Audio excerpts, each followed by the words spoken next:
Hey everyone, and thanks for jumping back into the cryptoverse. Today we're going to do a live show with Ryan. He's actually been in the Telegram community for Into the Cryptoverse, probably one of the first ones that joined actually. Um, but Ryan has been a big ADA bull for as long as I can remember. And so, we brought Crypto Crow on the other day to talk about ADA. Now we're going to bring on Ryan. We're going to ask him some tough questions. So if you guys have some questions about ADA that you want answered, we're gonna see what Ryan has to say. So make sure you guys subscribe to the channel. Give the video a thumbs up. I'm going to just give me 1 minute because I wanna post this in a couple different places so people are aware that I'm doing it, and then we will jump in. So just give me 1 second here. Let's tell people that we are doing this live. And Ryan, if you want to go ahead and introduce yourself, maybe tell people, a little bit about yourself, so they know who they're talking to. Yeah. My name is Ryan. I run a stake pool for ADA. It's called Muse. That's MUSE. It's a ticker symbol. We minted our first block on January the 1st, 2021. So we've been blowing and going since then. So small pool, single operator pool owner. So I'm a musician by trade. So I went to school. I'm a Trojan, fight on, and I have a master's in music education, and then a master's in choral and sacred music. And so then I've also done some stuff like on the Emmys before, like with Elton John. And so I live in the pop world and then the classical music world, and I've always been a tech kind of a nerd, but I never learned how to code. So I've always been sitting on the sidelines going, I really love music and I like doing this, and I do film score stuff. So you kind of learn some programming along the way to do some of that. Right. So yeah, but I followed Bitcoin. I probably started in 2011 following it, but I was a poor college kid and I didn't know how to save enough money to buy it. I was thinking, oh God, $100 for a coin, it's so much.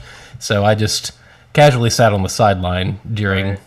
prior market cycle. So By the way, yeah. if you guys want to subscribe to Ryan, go show him some support. I'll show his channel here. It's Muse Stake Pool. He's got 15 subscribers.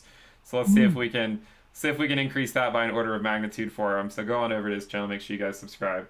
But what we want to do is we want to ask questions, right? This is about asking questions. Let's figure out, what's going on with ADA.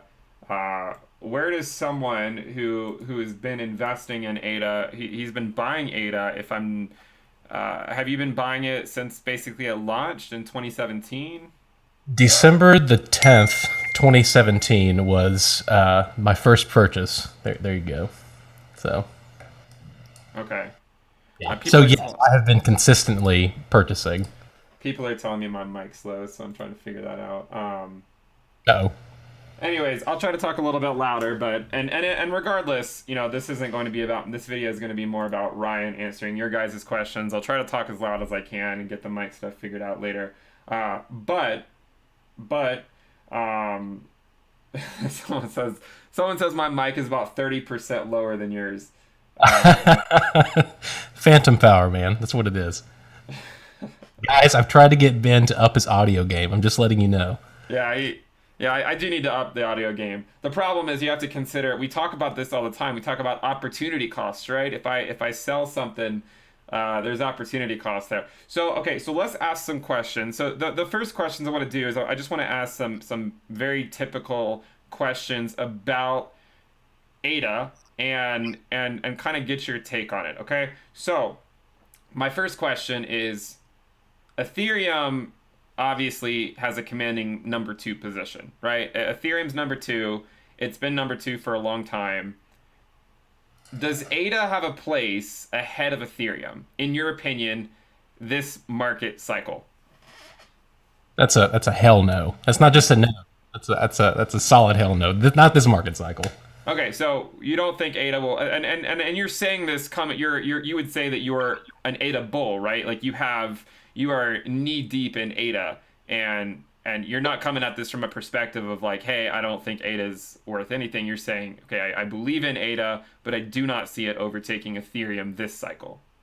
Yeah, I mean, full disclosure, I think I came like most people. I came for the money, and then you kind of get deeper into everything, and then you go, okay, there's a lot more to this, and then then you get invested in other ways, right? So, but yes, all that to say, anybody who's saying ADA is going to jump up ahead of Ethereum in this market cycle, I think is sipping on too much opium. That's just me. Right. So, I mean, with ADA's current market cap, I think it's coming in at around 40 billion right now, maybe just shy of 40 billion. What do you think is from a realistic perspective, if as someone who lives and breathes ADA, I know you're very involved in the ADA community. And I mean, one of the issues I think is there's a lot of people that'll throw out these numbers like a $50 ADA and whatnot, but I believe a $50 ADA would imply a market capitalization like twice what Bitcoin's market capitalization currently is. So, what do you think is a realistic goal for ADA this market cycle? And when I say this market cycle, maybe I should try to define that a little bit better because that could be somewhat vague depending on what you might consider to be a market cycle. But let's say let's suppose that Bitcoin and the entire cryptocurrency asset class at some point will trend down for a year. Okay, and we've seen that happen before where you have these major bull markets and then things cool off for a while, go back into accumulation. So before we have, say, a year downtrend, what could you see realistically the price of ADA hitting? Or not, yeah, what do you see the market cap going to? And as a result, the price. I'm going to put you on the spot. What do you think? And, all right, so anybody that has seen any of Ben's videos, and if you haven't, you just need to go and just start like a year ago and just watch because the narrative has stayed the same. And I have to say, when you come into the space and like early, or maybe you started buying in 2017, I know a lot of people did, and they bought in December and thought they were geniuses and it was going to go up forever. And then everybody said, buy the dip, and it kept dipping, and you keep buying, but it keeps dipping, right? It's one of those. That's where I started, at least financially in the market. But so I think, like you said, it's all relative, right? So if we're going to make the assumption that ADA is not flipping ETH this market cycle, right? Right. Let's go with that assumption. And then if we say, and I love your data on this, but lengthening market cycles, I don't know how you can argue with that. The peaks are getting farther apart and the troughs are getting farther apart. So, Right. and the extension off of the fair market value is getting less, arguably. Right. So, let's hypothetically, let's say the market cap will be somewhat conservative, between $6 to $8 trillion total For the entire asset class. for the entire asset class. So if that's the case, and let's just say Bitcoin dominance, I don't think the flippening is also happening for ETH to Bitcoin either. Yeah, I would agree. Yeah. So I mean, let's just say that ADA, like currently, I think it's capturing 2.4% of the total market cap right now, maybe. Yeah, I don't know exactly. I can do the math, but Yes. Argue with the math, right? But let's just say for kicks and giggles that it captures 5% of the total market cap this market cycle, right? So here's what I'm going to say. I think the tops, nobody's going to time the top unless you get really lucky. But, all I'm going to say is I'm a big ADA bull, but if it goes in a timely manner, if it goes above the double digits, I'm going to be. What did you say one time, Ben, in one of your videos? And then I'm also going to be one of the bears. I'm going to be one of the. Yeah. Right. So Right. I did the math. It's about it's currently 2.01% of the entire asset class. Yeah. So I think honestly, I think you should. And I agree with you. People talk about the coin price, and I think that's wrong. You need to talk about the market cap first and just understand relative to the entire market where you're actually at. And so, I think a realistic approach for ADA, I'm being more conservative right now, but I think 5% of the market cap is a completely doable thing this market cycle. Right. Maybe potentially if Africa deals really start hitting, and then the plan that they have in place to maybe capture other markets over there really starts taking off, and we see some like hitting the ground running things happening. Maybe we could pump more than that, right? But I think for those of you investing in ADA, it needs to be longer term. I think you should be thinking the next market cycle, not this market cycle. Right. Yeah, so I think something to consider too is so okay, so with Ada's current market capitalization around 40 billion, with the entire asset class approaching 2 trillion, it is coming in right above 2%. If the entire asset class were to trend up 3x and go to 6 trillion at some point this cycle, a 3x from here for ADA would probably put it around, just over or around $4 or so, I guess. But you're speculating that you think, and this is an important point to make, right? You think that ADA should not just trend up with the entire market, but outperform some of the rest of the market. I love what you did there. Yeah. What's the point in holding an asset if it's not going to outperform X, Y, and Z, right? Right. So I will say I am a thorough believer in what they're trying to do, and I like the extended UTXO model. I love that we're already seeing with native token assets right now. They're not a smart contract. So like ETH, any token that's issued, it's functioning as a smart contract. It's not on the base layer of the chain, right? Yeah. So I Yeah. like that. Yeah. I mean, I feel like, it's hard as someone, we were talking about Ada on the channel at like, at a few pennies. And for people that have been around the market for a while, we know Ada is very heated right now, right? I mean, there's no way we can say it's not. That doesn't mean it can't continue going higher as the entire asset class gets heated. But I think what you said is important is the idea that, if you're coming into Ada now for the first time ever, it probably would not be a good idea to think, okay, this is a 30-day trade or something, or a 90-day trade, because we really do not know what will happen in the short term. And so I think that's an important point to make. I understand everyone in the chat, everyone keeps telling me my mic is too low. I'll get it fixed at some point, maybe next market cycle. I'll fix that. But right now, I just want to make that point is that, a lot of people come in and they think, okay, well, this has to continue going up. I agree, there's a decent chance it does, especially as the entire asset class continues to extend. I mean, I know I want to see a $2 ADA, I want to see a $3 ADA, but I'm also not looking at it like it has to happen tomorrow. And if it doesn't, I'm out of luck or something, right? It's just letting it Well, ride for a while and seeing kind of where things go, and also recognizing that when we talk about it going to these crazy valuations, that doesn't necessarily mean it has to happen this year. no, I'm completely with you. I think today is a prime example of how irrational the market can be.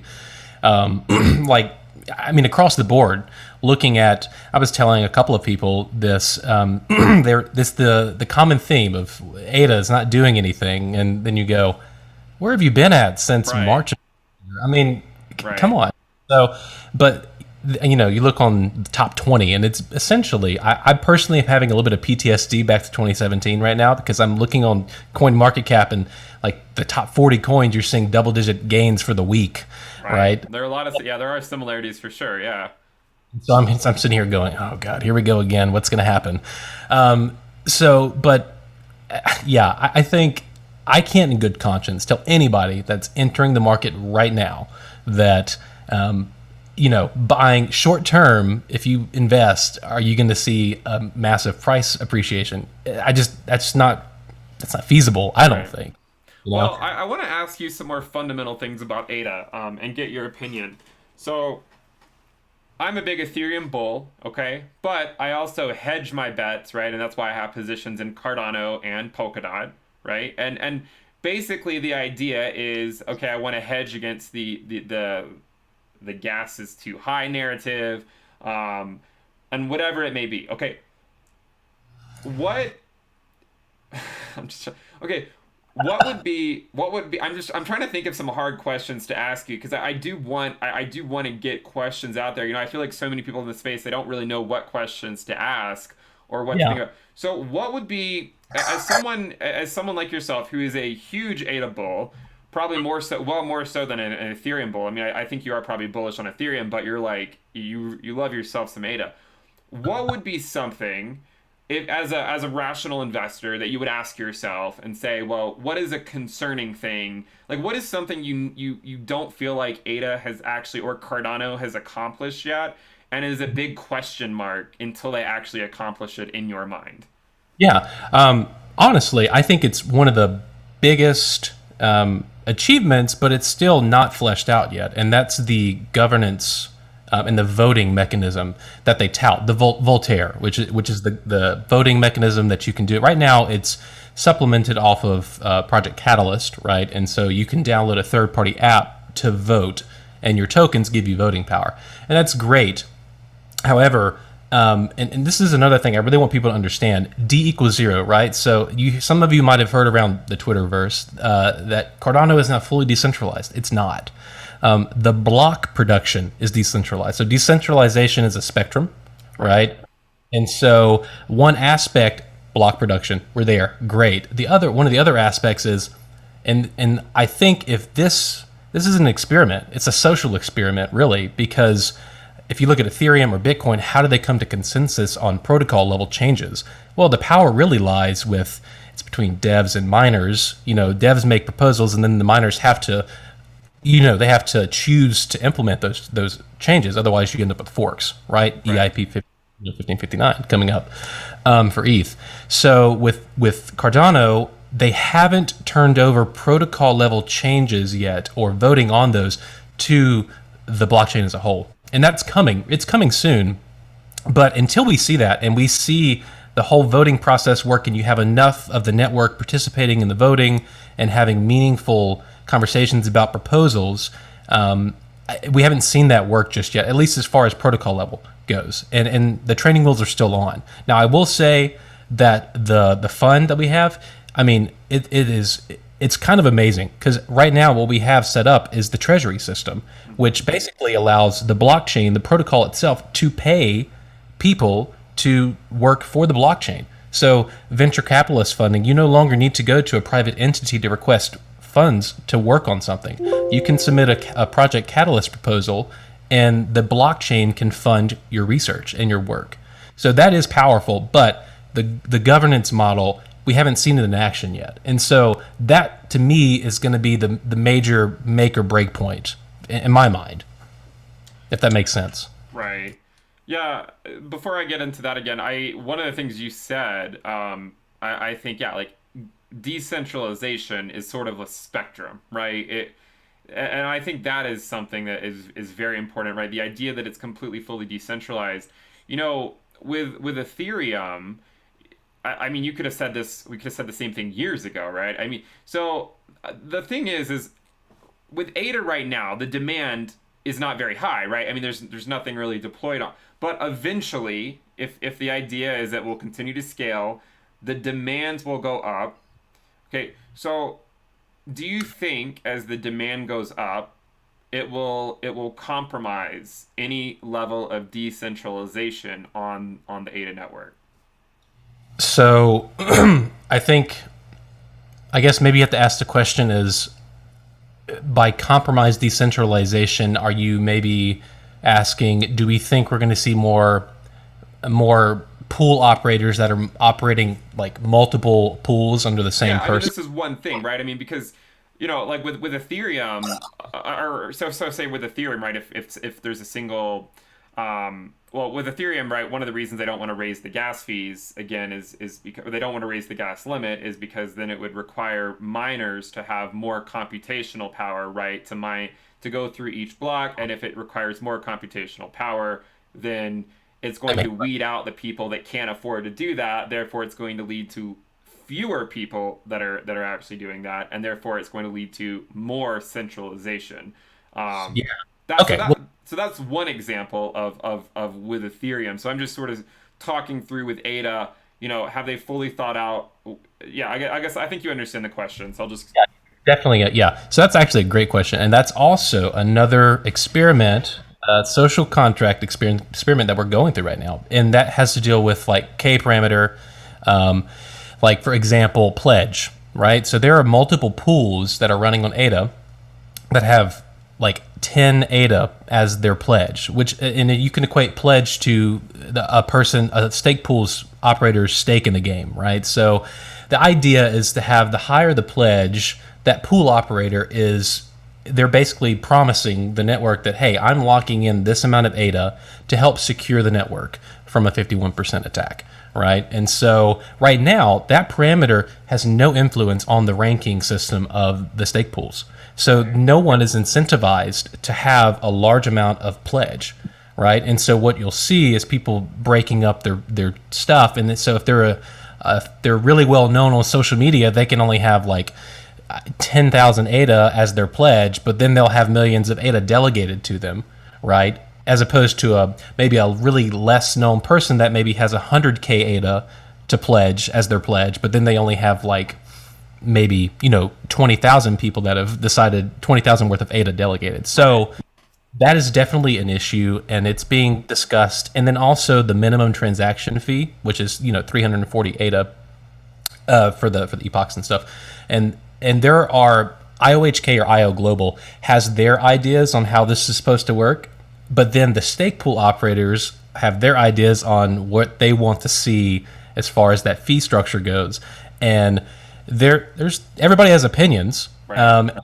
and so that's another parameter that's probably going to come under fire / under scrutiny as we go on. So yeah, there and all those things work together to affect the pool's ranking system in Daedalus or in your ROI, their visibility, right? And it affects the amount of money that a stake pool operator actually takes home. It affects the amount of money that the people that are choosing to stake with you take home, right? So yeah.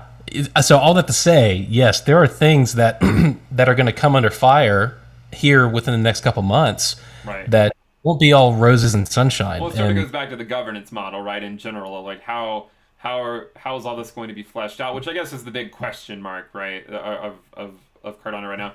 So I have another question for you.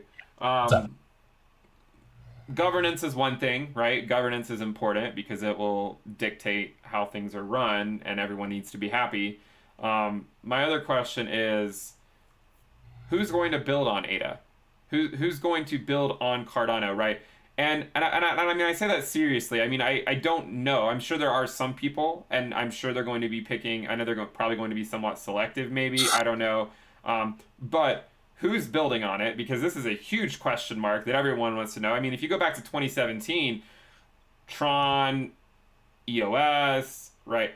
There's yeah, no shortage. There's no shortage of quote unquote Ethereum killers that theoretically had better models according to that group, according to that group. But at the end of the day, you have to have people willing to actually build on it and use it. Otherwise, you won't get that network effect. And I mean, at the end of the day, right? It doesn't matter if the fees are low. If there's no demand, then who cares, right? If there's no demand, then who cares? So right now, I would say people are buying. They're speculating. There's a lot of speculation going on. What do you see happening with smart contracts and whatnot? yeah. Do you see people like are people lined up to be building on Cardano? Are they not? Are people sort of waiting to see what happens? Because like, are we going to get to the point where it's launched and then, okay, where is everyone going to build? And if there's no one building, is that going to then detract from the speculation or the people speculating? So can you give us some insight into that? Yeah, yeah. So, well, a couple of things. Charles has come out and said that they have over 100 projects that have come to them wanting to build. So I can't speak to who they are, but so I know that he has said that himself. But a couple of things to kind of I think we're already building. There's some stake pool operators that are. So I know the NFT craze is a big thing right now, just for all parts of the cryptoverse, right? We've already had SPO stake pool operators that have been building NFTs without smart contracts, and distributing them. Yeah, So like I've seen that some. I have to give a shout out, like Cardano kids. They did it. They did a fantastic job. Frog Pool. If you guys know Kyle, he did. Now this is just to show the power of native assets and native tokens. But he created space coins, and if anybody has seen those floating around, Right. yeah. So, but I will tell you, Ergo, ERG, right? So they actually broke off from they used to work with IOHK, and so Charles is on their board. And so they're already building in close collaboration with Cardano, liquid finance. That is going to be big. That's a liquidity, provided token. So for like yield farming, things like that. So that's going to be doing that. There's already going to be a DAO built in. There's a cool thing I will say. So you think about this the whole point of crypto is to bank the unbanked at its most basic. That's when it first started. We were like, let's bring banking, that was like the big spiel, right? So bank the unbanked. That's the whole point of crypto. Yeah. Well, so think about this: digital identity. You have Atala Prism that's already built in, already baked in to ADA. That the whole thing with Addis Ababa contract, that bird that Charles keeps talking about, or it's already known, right? There's other countries, but this is think of it like a test pilot. But think about this: as soon as that turns on, that's going to onboard people and give them a digital identity that's going to be associated with the wallet, right? And so that's just a base layer of that. A couple of other things, just to kind of keep in focus, like basically Prism, Atala Prism. It's DID embedding, right? So that's authenticated wallets, KYC, AML, regulated DeFi, human readable addresses. It's like all that's already baked in. And so if you look at Marlow and Plutus, those are the programming languages, right? So you can go right now and you can go and play in the playgrounds and start building. And I will say this: I'm not a coder. I think it's extremely powerful what's about to turn on in like the next month or two. And this is literally drag and drop code blocks to where you can write smart contracts with blocks they're already pre-formatted blocks of code that you literally fill in the variables, and it's already verified that it works.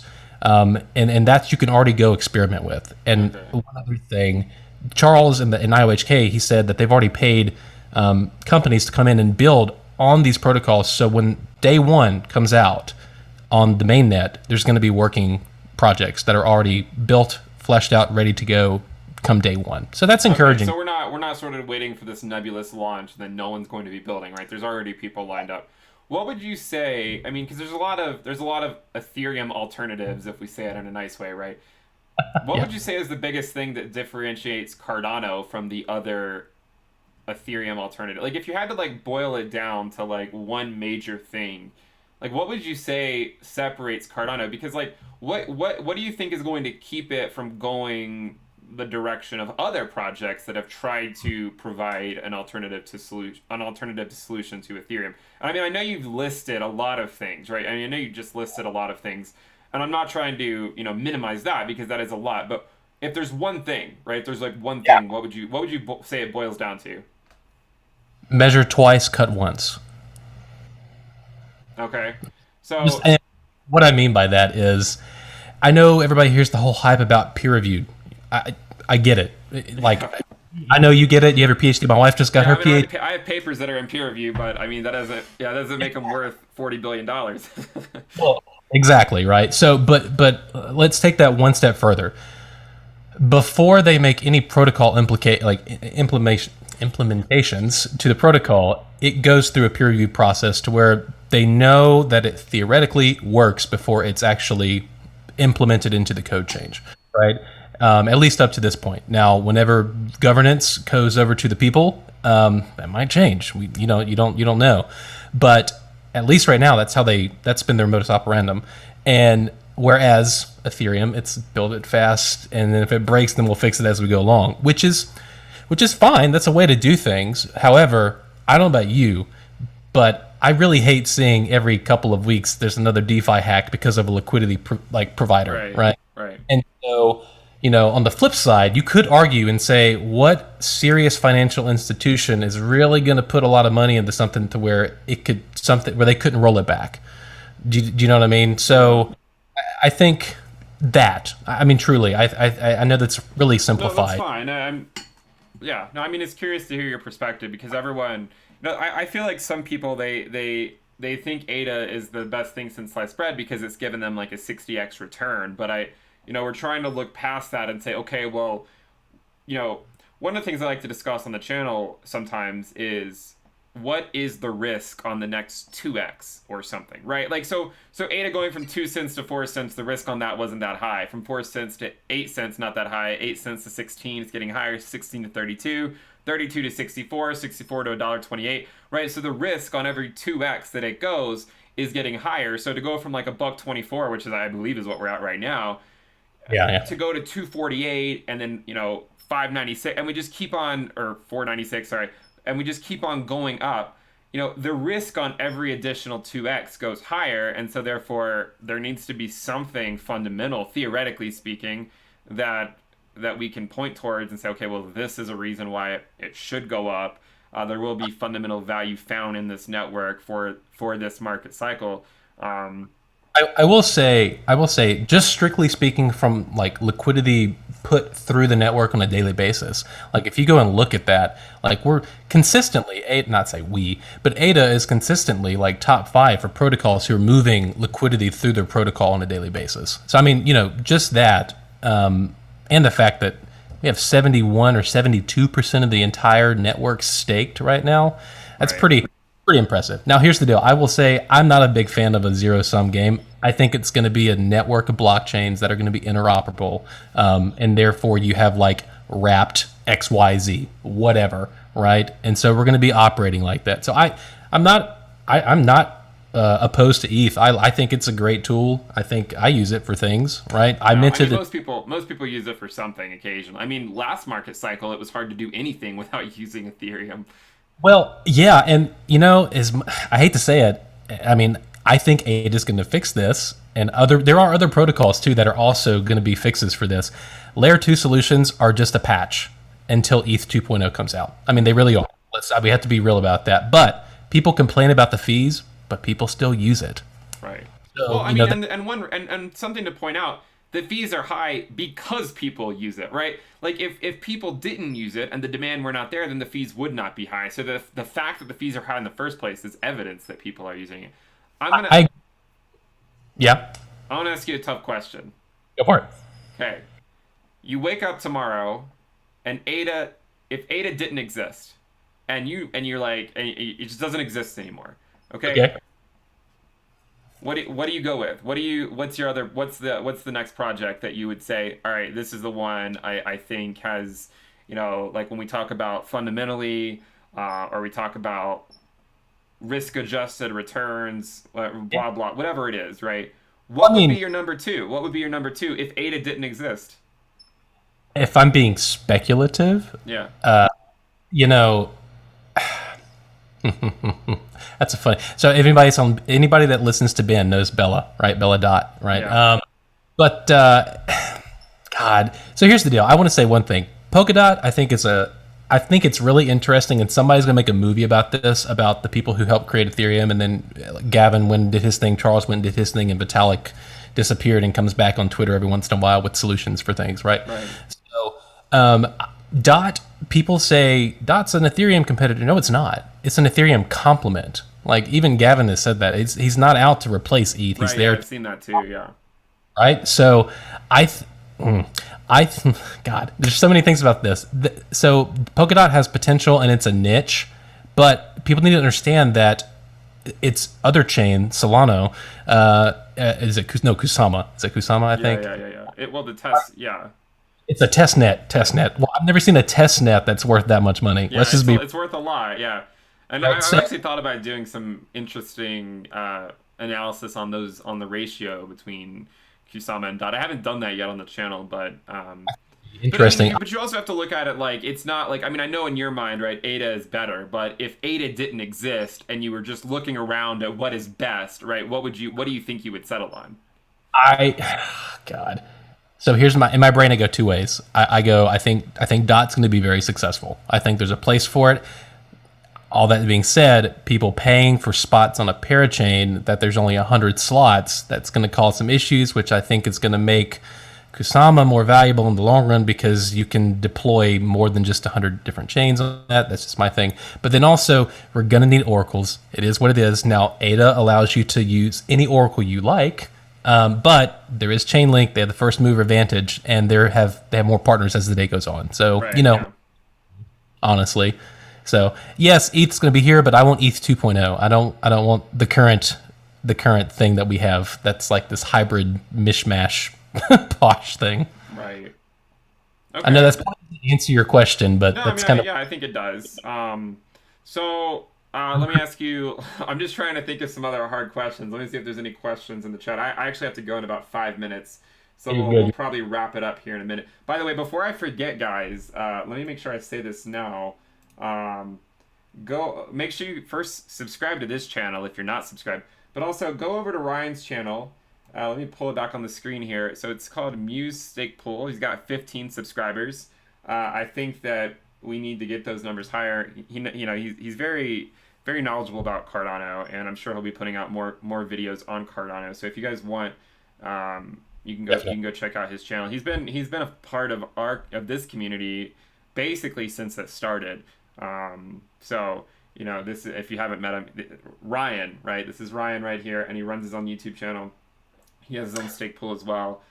So make sure you guys go check that out. Let me ask you one more question before we wrap it up. Go for it. What would cause you to sell any ADA?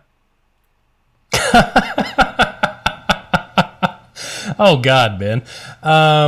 So I can't think of many things, to be quite honest with you. Okay, so maybe don't think about it from a fundamental perspective. Let's suppose that fundamentally everything's great and everything goes according to plan. What about it from, like, say, a price perspective would cause you to is there anything, or do you plead the fifth? No, I'm not going to plead the fifth. I do want to say this. I think a lot of us are. I think the people that are going to be successful in this space are the people who understand what it is that we're participating in right now. This, in my mind, is the equivalent of the digital gold rush. Had we been alive back then, it's a paradigm shift, and the market is going to reward patience over people that are just trying to catch them all. That's all I can. Right. So that being Don't said, chase all the pumps, right?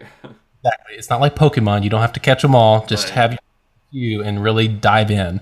And I think you've said this. Find the projects that have staying power, that are going to be around and that are going to continue to deliver, even in the bear market, right? So that being said, I'm trying to grow generational wealth, right? So not just a quick pump and dump. So I'm looking. My time horizon is no longer a month. It's decades, right? So all that to say, there is going to be a portion of my ADA I never sell. I'm not, because I think it's irresponsible Well, to and not. one reason that people, and I think this is a good point, right?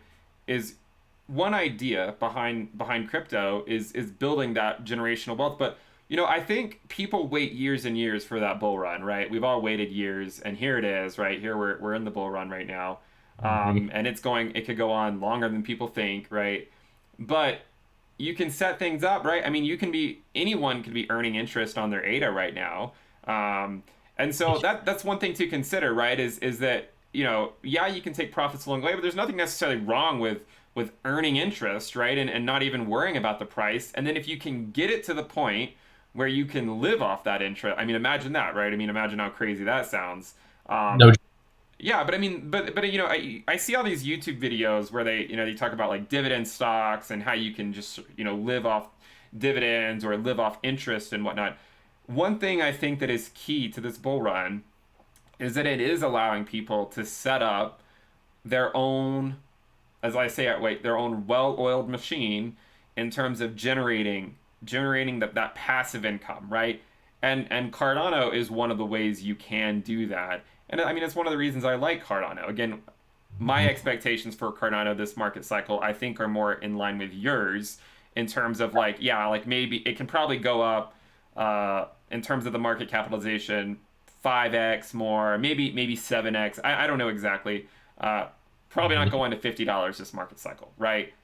yeah. I'm sorry. Can I just say, anybody that's telling you the price of ADA is going to $32 this market cycle, they don't know. There's nothing that supports that. Yeah. And I just think that's setting up the next wave of dumb money to leave holding the bags. I'm just going to Right. throw it out there. So y'all be cautious with that. Anything that's over double digit for the price of ADA this market cycle, personally, I don't think it's going to be Well, sustainable. if you think about it, if it goes up, I mean, a $20 ADA would literally put some people up 1,000x.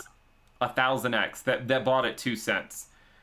So I mean that would be insane selling pressure, and I'll be the one if it. I mean I'll be applying some of that selling pressure as well. Um, No. We're all at the end of the day. Let's be real. I know everybody's like, I love my project and I'm here to support it, and I am. And like I said, I'm never. There's always going to be a portion I never sell, but you still have to also realize gains at some point or time. And like I think you said this, people need to realize it's okay to take gains along the right. way. Well, it's okay to take profits, right? I mean, yeah, like we only get one life, and you sometimes sometimes I find like people have like their spouse doesn't really understand this whole crypto stuff because it to them it's just this black box you throw money into and it never gives anything back, right? Wait, hold on. My wife has literally said, "I just view anything we put in crypto as it doesn't exist anymore." And I go, Right. "That's sweetie." Exactly. And so the idea of occasionally taking profits, right? I mean, it then it shows whoever else is important to you that hey, right, it's not just this black box that money disappears into and never comes out, right? And it's gonna go up one day, right? It's this thing that you can sort of withdraw from occasionally and use it to, I know a lot of people that have used it to buy a house, right? Pay off their student loans. And then the nice thing about doing that type of stuff is that then it frees you up more later on to take on more risk because then once you have your expenses taken care of, it makes it so you can take on more risk later on. But anyways, I think we should wrap it up there. We've been going about 41 minutes. I have to get going actually. So Ryan, I do appreciate you coming on the show. Everyone, if you guys like the content, make sure you subscribe to the channel, give the video a thumbs up. We have the Telegram channel. You can find a link to that in the description below. This is where I actually met Ryan, was on Telegram. So definitely a great community there. And then remember, go check out his YouTube channel, Muse Stake Pull. He's got 15 subscribers. Let's get that up at least one order of magnitude, right? At least one order of magnitude. What's an order of magnitude among friends, right? We have some stuff coming, so. Yeah. All right, guys. Thank you guys for tuning in. I will see you next time. Bye.